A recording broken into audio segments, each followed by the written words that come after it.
नमस्कार, सेवाईज वर्ल्ड या आपल्या मराठी यूट्यूब चॅनलवरती तुम्हा सर्वांचं मनापासून स्वागत करते।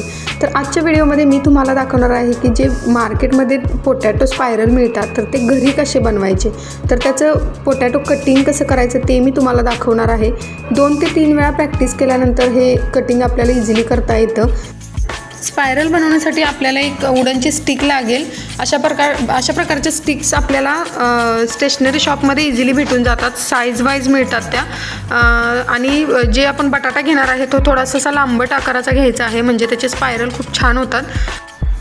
पहिल्यांदा आपल्याला या बटाट्याच्या बरोबर मधोमध ही जी स्टिक आहे ती घालायची आहे आणि त्यानंतर आपल्याला नाईफ जेव्हा सुरुवातीलाच आपण जेव्हा कट करणार तेव्हा नाईफ बरोबर स्टिकला आतमध्ये टेकवूनच ठेवायचा आहे आणि तसाच गोल गोल गोल फिरवत लास्टपर्यंत आणायचा आहे। ही प्रोसेस करताना एकदम काळजीने करायची आहे, केअरफुली करायची आहे की जेणेकरून नाईफ हातावरती नाही येणार याची काळजी घ्यायची आहे। स्लाइसच्या मध्ये स्पेस करून घ्यायचा आहे थोडा थोडा, म्हणजे तो फ्राय करत असताना मध्ये मध्ये कच्चा राहणार नाही, बटाटा पूर्णपणे भाजला जाईल। अशा प्रकारे इथे मी 2 बटाट्याचे स्पायरल बनवून घेतलेले होते, तुम्ही बघू शकता। असं करताना एखादे स्लाइस माझीसुद्धा तुटलेली आहे, तर तेवढं झालं तरी काही हरकत नाही।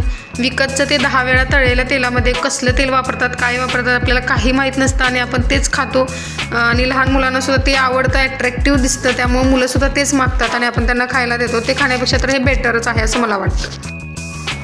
अशा प्रकारे एक स्लरी बनवून त्याच्यावरती सगळ्या बाजूनी लावून त्याला डीप फ्राय केलं जातं।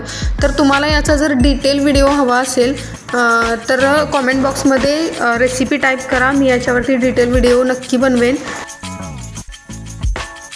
अशा प्रकारे पोटॅटो स्पायरल तुम्ही घरी इझिली बनवू शकता आणि तुमच्या मुलांनाही खाऊ घालू शकता आणि तुम्हीसुद्धा एन्जॉय करू शकता। अशाच नवनवीन व्हिडिओसाठी चॅनलला सबस्क्राईब करा। थँक्यू।